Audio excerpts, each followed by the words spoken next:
Hello students, this is Abhishek Karma and you are watching our channel Study Class. Students, क्या आपको पता है कि प्रधानमंत्री की कौन कौन सी शक्तियां होती हैं? प्रधानमंत्री कैसे बना जाता है?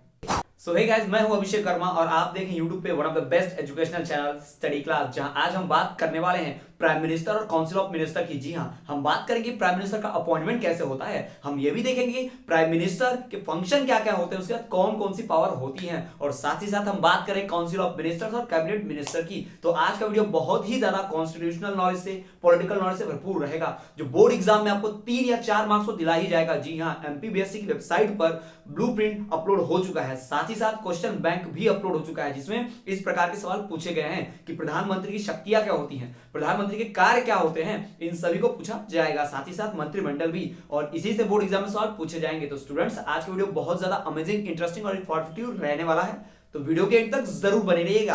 तो चलिए देखते हैं।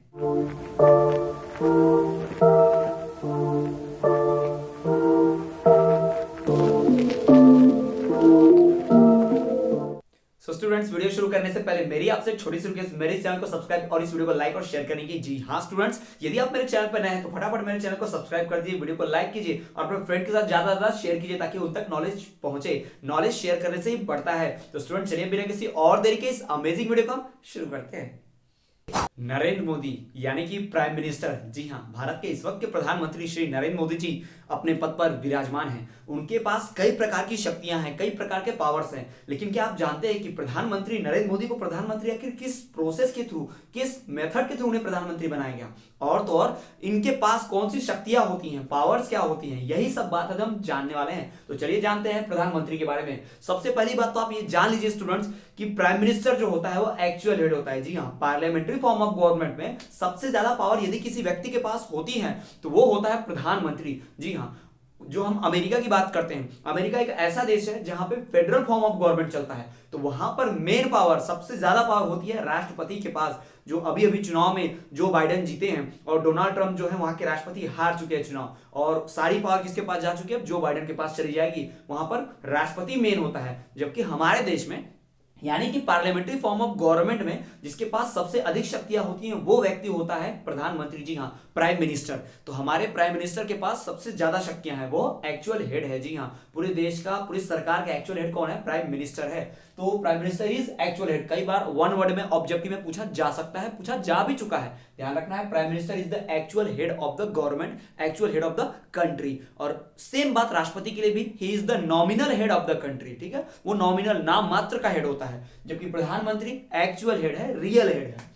दूसरी बात कि प्रधानमंत्री को अपॉइंट कौन करता है, तो अपॉइंट करता है प्रेसिडेंट। जी हां, इस बात को एक बार गांठ बांध कर रख लीजिए आप। जितने भी अपॉइंटमेंट होंगे, जो भी अपॉइंटमेंट होगा, जिस भी मिनिस्टर को बनाया जाएगा, जिस भी नेता को बनाया जाएगा, उस पे सिग्नेचर होते हैं सिर्फ और सिर्फ राष्ट्रपति के। जी हां, प्रेसिडेंट ही क्या करता है, सारे मिनिस्टर्स को अपॉइंट करता है। जी हां, चाहे वो प्राइम मिनिस्टर हो, काउंसिल ऑफ मिनिस्टर हो, कैबिनेट मिनिस्टर हो। यह अलग बात है कि वो दूसरों के कहने पर करेगा, लेकिन करेगा कौन, वही करेगा। राष्ट्रपति ही सारे अपॉइंटमेंट करता है सेंट्रल गवर्नमेंट में। और अगर बात की जाए स्टेट गवर्नमेंट में, तो वहां गवर्नर करता है राष्ट्रपति की जगह पर। तो हमें ध्यान क्या रखना है कि prime minister is appointed by the president. याद रखिएगा, ऑब्जेक्टिव में वन वर्ड में पूछा जा सकता है। प्राइम मिनिस्टर जो होता है एक्चुअली वो मेजॉरिटी पार्टी का लीडर होता है। प्राइम मिनिस्टर बनाया किसे जाता है, तो जो मेजॉरिटी पार्टी का लीडर होगा उसे ही प्राइम मिनिस्टर बनाया जाएगा। फॉर एग्जांपल 2019 के इलेक्शंस में बीजेपी पार्टी जीती, जिसमें उसके 303 सीटें आई थी, यानी 303 उसके प्रधानमंत्री पद के लिए बहुत सारे ऐसे कैंडिडेट चुने गए, जो उसमें से एक व्यक्ति को प्रधानमंत्री बनाना था। तो प्राइम मिनिस्टर अपॉइंट किया जाता है मेजॉरिटी पार्टी, सबसे ज्यादा सीट जीतने वाली पार्टी के हेड को। तो बीजेपी पार्टी जो है वो जीती थी, 303 उसके एमपी जीते थे, मेंबर ऑफ पार्लियामेंट, सांसद। तो उन 303 ने मिलकर डिसाइड किया कि हमारा लीडर कौन होगा, प्रधानमंत्री श्री नरेंद्र मोदी होंगे, यानी सिर्फ नरेंद्र मोदी उस वक्त के। उसके बाद प्रेसिडेंट ने देखा कि भाई ये मेजॉरिटी पार्टी का लीडर है, तो इसका अपॉइंटमेंट लेटर साइन करना होगा, इसे as a prime minister appoint कर दिया जाएगा। तो हमारे संविधान के हिसाब से मेजॉरिटी पार्टी का जो लीडर होता है, यानी जितने भी लोग जीते होते हैं इलेक्शन में, उनका जो हेड होगा, जिसे वो लोग अपना हेड मानेंगे, उसे ही प्राइम मिनिस्टर अपॉइंट किया जाता है। Leader of the majority party is known as prime minister. ये भी ऑब्जेक्टिव में आ सकता है।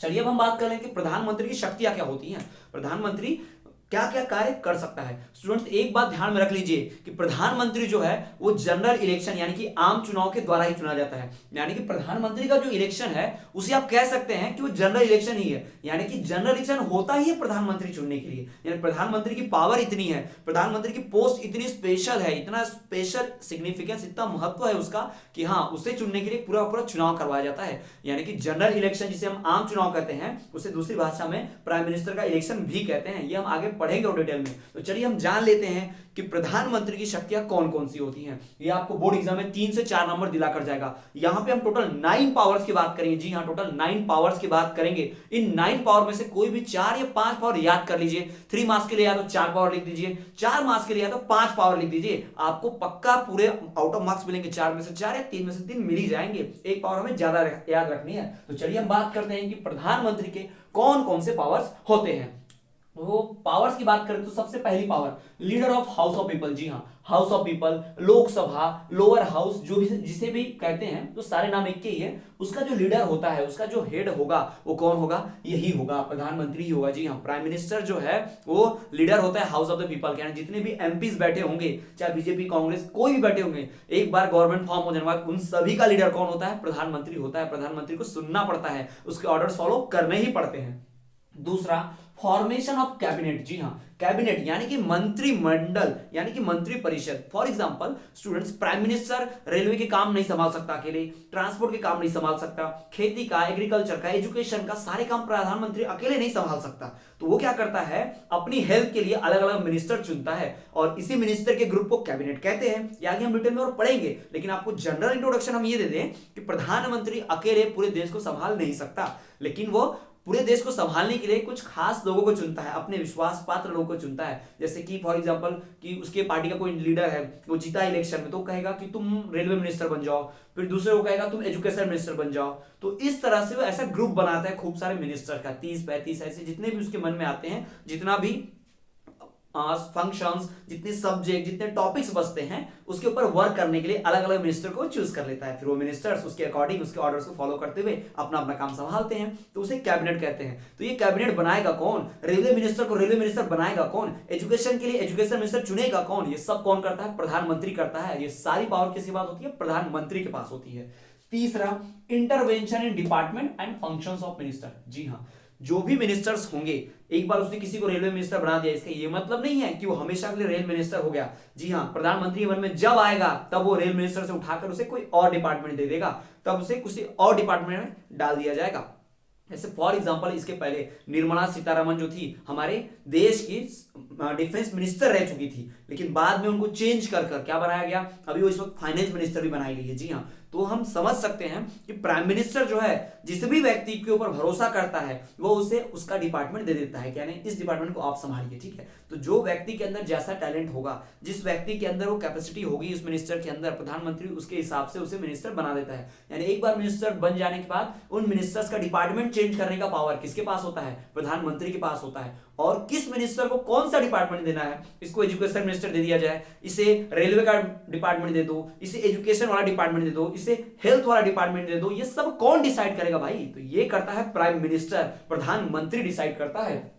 तो intervention in department and functions of minister, कौन सा मिनिस्टर कैसा फंक्शन कर रहा है ये भी वही देखेगा। ठीक है, उसके बाद रिमूवल ऑफ मिनिस्टर्स, भाई उसने मिनिस्टर को बनाया है, बनाने के बाद उसके पास है, तो रिमूव करने के बाद भी उसी के पास है। जब चाहे मिनिस्टर को अपॉइंट कर सकता है, जब चाहे मिनिस्टर को रिमूव भी कर सकता है। कौन? प्रधानमंत्री, यानी कि हमारा prime minister. Removal of ministers. ठीक, तो यहां पर हमने 4 फंक्शन पढ़े। पहला कि वो leader of the house of the people होता है, यानी हाउस ऑफ द पीपल का वो हेड है। दूसरा, वह कैबिनेट को फॉर्म करता है, खूब सारे मिनिस्टर को मिलाकर ग्रुप बनाता है डिफरेंट डिफरेंट टॉपिक्स पे वर्क करने के लिए। तीसरा कि मिनिस्टर्स के फंक्शन में चेंज करना, उनके डिपार्टमेंट में चेंज करना, ये भी किसका काम है? प्राइम मिनिस्टर ही काम है। चौथा, मिनिस्टर्स को रिमूव करना, अगर कोई मिनिस्टर अच्छे से काम नहीं कर पा रहा है या उसका परफॉर्मेंस ठीक नहीं है या करप्शन करता है तो उसको रिमूव करने का काम प्राइम मिनिस्टर का होता है। पांचवा, अलोकेशन ऑफ डिपार्टमेंट। जी हाँ, अलग अलग डिपार्टमेंट्स अलॉट करना है, यानी किस मिनिस्टर को किस डिपार्टमेंट में डालना है, उसका संबंधित कार्य देना है, ये कौन करता है? प्रधानमंत्री ही करता है। जी हाँ, prime minister allots departments to their respective minister. जी हाँ, उस मिनिस्टर को उसका डिपार्टमेंट देने का काम प्रधानमंत्री का ही होता है। Preside over meetings of cabinet, जब भी ये 30-35 मिनिस्टर जितने भी होंगे कैबिनेट वाले जब मीटिंग करते होंगे, defence minister, education minister, health minister, railway minister, है ना, होम मिनिस्टर, ये सब जब मीटिंग करते होंगे आपस में बैठकर, तो इन मीटिंग का हेड, इस मीटिंग में हेड कौन बनता होगा, यही प्रधानमंत्री, प्राइम मिनिस्टर ही बनता है। जी हाँ, he preside the over meeting of cabinets.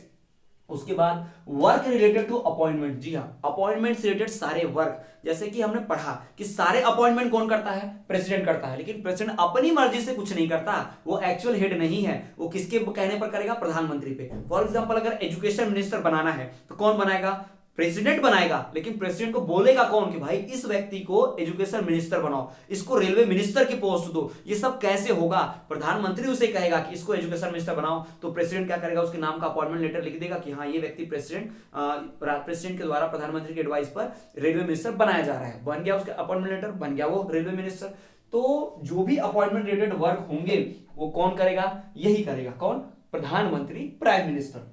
इसके बाद authorised spokes person of government, जी हाँ, authorised spokes person of government का मतलब ये कि सरकार जब भी कोई जवाब देगी, सरकार जब भी कोई नोटिस देगी, तो सामने से सबसे पहला स्पोक्स पर्सन यानी कि सबसे हेड, वक्ता, प्रवक्ता जिसे कहते हैं, सरकार की तरफ से बोलने वाला व्यक्ति कौन होगा, प्रधानमंत्री ही होगा। जी हाँ, प्राइम मिनिस्टर ही ये सारे कार्य करेगा। जैसे कि for example opposition party Congress वालों ने कुछ पूछा पार्लियामेंट में कि सरकार ने अब तक क्या किया है, तो इसका जवाब देने के लिए प्रधानमंत्री खड़े होंगे, वही जवाब देंगे कि हमारी सरकार ने इतने वर्क किए हैं, हमारे गवर्नमेंट ने इतने इतने काम किए हैं। He is the authorised spokes person of government, कौन, प्राइम मिनिस्टर। इसके बाद 8वां 9वां general election, actually prime minister selection, ये पार्ट मैं आपको पहले ही बता चुका हूं कि जो आम चुनाव होते हैं, जनरल इलेक्शन होते हैं, एक्चुअल में उसे प्राइम मिनिस्टर का इलेक्शन ही कहा जाता है, क्योंकि वो प्रधानमंत्री चुनने के लिए ही चुनाव होता है। तो यहां पर हमारे सामने 9 पावर्स हैं। एक कि वो leader of the house of the people होता है, यानी कि लोकसभा का लीडर होता है प्राइम मिनिस्टर, ठीक है, पहला पावर। दूसरा, वो कैबिनेट फॉर्म करता है, यानी कई सारे मिनिस्टर को चुनता है उनके डिपार्टमेंट में काम करने के लिए। तीसरा, उनके डिपार्टमेंट्स में चेंज करना, दखल अंदाजी करना, वो कैसे काम कर रहे हैं, कैसे नहीं कर रहे हैं, ये सब संभालता है कौन, प्राइम मिनिस्टर ही संभालता है। रिमूवल ऑफ मिनिस्टर्स, एक बार मिनिस्टर बना दिया तो उस मिनिस्टर ने अगर अच्छा वर्क नहीं किया तो उसको हटाना, ये भी कौन करता है, हमारा प्राइम मिनिस्टर ही करता है। अलोकेशन ऑफ डिपार्टमेंट्स, किसी मिनिस्टर को उसका डिपार्टमेंट देना कि भाई तुम रेलवे संभालो, तुम एजुकेशन संभालो, ये डिपार्टमेंट अलॉट करना किसका काम है, प्रधानमंत्री, प्राइम मिनिस्टर का काम है। Preside over meetings of cabinet, cabinet minister यानी कि मंत्रिमंडल, मंत्री परिषद, जब इनकी बैठक होगी, मीटिंग होगी, तो इस मीटिंग में हेड कौन बनेगा, प्राइम मिनिस्टर बनेगा, प्रधानमंत्री बनेगा। 7वां वर्क रिलेटेड टू अपॉइंटमेंट, जी हाँ, जितने भी अपॉइंटमेंट होंगे, जिस भी मिनिस्टर को जॉब मिलेगी, अपॉइंटमेंट किया जाएगा, नियुक्ति दी जाएगी, किसके नाम पर दी जाएगी, प्रधानमंत्री के नाम पर दी जाएगी, प्रधानमंत्री के कहने पर ही राष्ट्रपति ये सब करता है। उसके बाद authorised spokes person of government, जी हाँ, सरकार का कोई प्रवक्ता है, ऑथोराइज्ड मान्यता प्राप्त व्यक्ति है जो कहेगा, सरकार की बात रखेगा सबके सामने, पूरे देश के सामने, पूरे सदन के सामने, पार्लियामेंट के सामने, तो कौन रखेगा, प्राइम मिनिस्टर ही रखेगा। He is the authorised spokes person of the government. और इसके बाद हमने पढ़ा सबसे मेन और लास्ट है, लेकिन लिस्ट नहीं, कि जो जनरल इलेक्शन होते हैं एक्चुअली प्राइम मिनिस्टर को चुनने के लिए ही होते हैं। जी हाँ, general election is actually the prime ministers election. तो स्टूडेंट्स, ये है हमारे प्राइम मिनिस्टर की पावर्स। तो हमने यहां पर 9 पावर्स के बारे में पढ़ा प्राइम मिनिस्टर के। इसके बारे में आप कोई भी 4 या 5 पावर्स याद कर लीजिए। 3 मार्क्स के लिए आया तो 4 पावर लिख के आना, 5 मार्क्स के लिए बोर्ड एग्जाम में पूछा गया, सॉरी 4 मार्क्स के लिए, तो आप उसमें 5 पावर्स लिख कर आना, तो आपको पूरे मार्क्स मिलेंगे बिल्कुल इसी तरीके से। और अपने मन से थोड़ा सा थ्योरी में लिखना होता है, आपने लाइन लिखी, डैश देके इसमें कुछ थ्योरी लिख दीजिए, आपको आसानी से नंबर मिलेंगे। तो स्टूडेंट, इसी तरह से हमने बात कर ली है पावर की, किसकी, प्राइम मिनिस्टर की, और उसके बारे में जानकारी ले ली है। तो चलिए हम बढ़ते हैं हमारे अगले टॉपिक की ओर। सो स्टूडेंट्स, प्राइम मिनिस्टर को जान लेने के बाद और उसकी पावर्स को समझ लेने के बाद अब हम बात करेंगे काउंसिल ऑफ मिनिस्टर और कैबिनेट मिनिस्टर की। जी हाँ, क्या होते हैं ये, मंत्री परिषद और मंत्रिमंडल यानी कि कैबिनेट। चलिए इसके बारे में जानते हैं। तो स्टूडेंट्स, काउंसिल ऑफ मिनिस्टर और कैबिनेट मिनिस्टर एक ग्रुप होता है। जी हाँ, कैबिनेट जो है काउंसिल ऑफ मिनिस्टर का पार्ट होता है। काउंसिल ऑफ मिनिस्टर को समझ लीजिए ऐसे आपके वो ग्रुप ऑफ मिनिस्टर है। जी हाँ, प्रधानमंत्री अपने साथ, फॉर एग्जांपल एक प्रधानमंत्री मेन है, इसने अपने साथ काम करने के लिए education minister, health minister, foreign minister, home minister को चुना, तो ये सारे मिलकर एक साथ जो ग्रुप बनाते हैं ना, उसी ग्रुप को काउंसिल ऑफ मिनिस्टर कहते हैं। जी हाँ, बहुत आसान है। प्राइम मिनिस्टर अपने साथ वर्क करने के लिए जिन मिनिस्टर को चुनता है, उस पूरे ग्रुप को कहते हैं काउंसिल ऑफ मिनिस्टर कहते हैं। और इस काउंसिल ऑफ मिनिस्टर में कुछ जो मंत्री होते हैं मेन होते हैं, जिन्हें कैबिनेट कहा जाता है। जी हाँ, जिन्हें कैबिनेट कहते हैं। तो कैबिनेट एक बहुत ही स्मॉल छोटा पार्ट है, लेकिन बहुत ही इफेक्टिव पार्ट है। जी हाँ, बहुत ही इफेक्टिव है, बहुत ही प्रभावशाली इंपॉर्टेंट पार्ट है पूरे गवर्नमेंट का। जी हाँ, काउंसिल ऑफ मिनिस्टर में कौन कौन आता है? Prime minister plus other members, दूसरे जो मेंबर्स होते हैं और प्रधानमंत्री मिलाकर बनते हैं। और इस काउंसिल ऑफ मिनिस्टर का हेड कौन होता है? भाई ऑब्वियस सी बात है, प्राइम मिनिस्टर, वही तो बनाता है सबको, तो वही हेड होगा। तो प्राइम मिनिस्टर जो होता है वो काउंसिल ऑफ मिनिस्टर का हेड होता है। अब हम बात करते हैं कि जो काउंसिल ऑफ मिनिस्टर्स हैं ये कितने टाइप के होते हैं। तो काउंसिल ऑफ मिनिस्टर जो है 3 कैटेगरी में बांटे गए हैं। जी हाँ, इनको 3 कैटेगरी में बांट के रखा गया है। पहला कैबिनेट मिनिस्टर जो सेंट्रल गवर्नमेंट में होंगे, दूसरे स्टेट मिनिस्टर जो राज्य में होंगे, जिन्हें राज्य मंत्री भी कहा जाता है, तीसरा डिप्यूटी मिनिस्टर यानी कि वाइस, डिप्यूटी यानी वाइस होता है। जैसे अगर प्राइम मिनिस्टर है तो vice prime minister, chief minister है तो वाइस चीफ मिनिस्टर या डिप्यूटी चीफ मिनिस्टर इसे कहते हैं। जी हाँ, तो ये जो डिप्यूटी वर्ड है इसका मतलब होता है वाइस, जैसे कैप्टन वाइस कैप्टन होता है उसी प्रकार से। मान लीजिए कोई रेलवे मिनिस्टर है तो उसके लिए एक हमें डिप्यूटी रेलवे मिनिस्टर भी बनाना होगा, ताकि जब मेन रेलवे मिनिस्टर ना रहे तो उस मेन की जगह पर ये अपना काम कर पाए या उस मेन को हेल्प करे ये। ठीक है, तो इस तरह से मिनिस्टर जो होते हैं 3 कैटेगरी में बटे होते हैं। पहला कैबिनेट मिनिस्टर, दूसरा स्टेट मिनिस्टर, तीसरा डिप्यूटी मिनिस्टर। तो यहां पर स्टूडेंट्स हमने बात कर ली मिनिस्टर्स की भी। जी हाँ, तो इस तरह से कैबिनेट और काउंसिल ऑफ मिनिस्टर होते हैं। कैबिनेट जो होती है बहुत ही स्मॉल पार्ट लेकिन बहुत ही इफेक्टिव पार्ट होती है गवर्नमेंट का। दूसरा काउंसिल ऑफ मिनिस्टर में प्राइम मिनिस्टर आता है और दूसरे अदर मेंबर्स। और तो और काउंसिल ऑफ मिनिस्टर का हेड कौन होता है? प्राइम मिनिस्टर होता है। जब भी मीटिंग होगी वही हेड बनेगा। और जो मिनिस्टर्स होते हैं काउंसिल ऑफ मिनिस्टर, उनको 3 कैटेगरी में डिवाइड किया गया। कौन सी 3 कैटेगरी? पहला कैबिनेट मिनिस्टर्स का, दूसरा पहला तो कैबिनेट मिनिस्टर जो सेंट्रल गवर्नमेंट के लिए वर्क करते हैं, दूसरा स्टेट मिनिस्टर जो स्टेट गवर्नमेंट के लिए कवर करते हैं, और तीसरा जो वो होते हैं डिप्यूटी मिनिस्टर यानी मेन मिनिस्टर्स को हेल्प करने के लिए जो वाइस मिनिस्टर्स होते हैं उन्हें डिप्यूटी मिनिस्टर कहा जाता है। तो स्टूडेंट्स ये तो हमने बात कर ली प्राइम मिनिस्टर की और साथ ही साथ council of minister cabinet minister की। तो स्टूडेंट्स यहीं पर आज का हमारा टॉपिक खत्म होता है। तो स्टूडेंट्स आज के स्टूडियो लेक्चर में इतना ही। आई होप वीडियो लेक्चर आपको पसंद आया होगा। स्टूडेंट्स अगर यदि आप इस चैप्टर के नोट्स चाहते हैं तो आप फटाफट इस वीडियो के डिस्क्रिप्शन में जाइए, आपको टेलीग्राम ग्रुप की लिंक मिलेगी। हमारे इस टेलीग्राम चैनल को ज्वाइन कीजिए, वहां पर आपको पीडीएफ फॉर्म में सारे चैप्टर के नोट्स, साथ ही साथ एजुकेशनल न्यूज, ये सब कुछ वहां पर मिलेगी। साथ ही साथ इंपॉर्टेंट क्वेश्चन बैंक में सब कुछ अवेलेबल होगा उस टेलीग्राम ग्रुप पर। फटाफट ज्वाइन कर लीजिए। और यदि आपने मेरे चैनल को सब्सक्राइब नहीं किया तो प्लीज सब्सक्राइब कीजिए और बेल नोटिफिकेशन को ऑल पर रख दीजिए, ताकि मुझे और भी मोटिवेशन मिलती रहे इस तरह के और कंटेंट अपलोड करने के लिए, और मैं आपके लिए इस तरह के वीडियोस बनाकर लाता रहूं। तो स्टूडेंट्स यदि आप और भी एजुकेशनल न्यूज चाहते हैं, इस तरह की वीडियोस चाहते हैं, तो आप हमें फेसबुक, इंस्टाग्राम और टेलीग्राम पे फॉलो करना ना भूलें, हम हर जगह हैं। तो स्टूडेंट्स ये थी video chapter number 13 functioning of Indian democracy के बारे में। इसी तरह के और भी बाकी चैप्टर्स की वीडियोस आपको हमारे चैनल पर मिल जाएंगे। लिंक पर जाइए, वीडियो के डिस्क्रिप्शन में देखिए, आपको सब कुछ मिलेगा। चैनल को सब्सक्राइब कीजिए, बेल नोटिफिकेशन को ऑल पर रख दीजिए और इसी तरह से देखते रहिए हमारा channel study class. You are the future of India. Piece.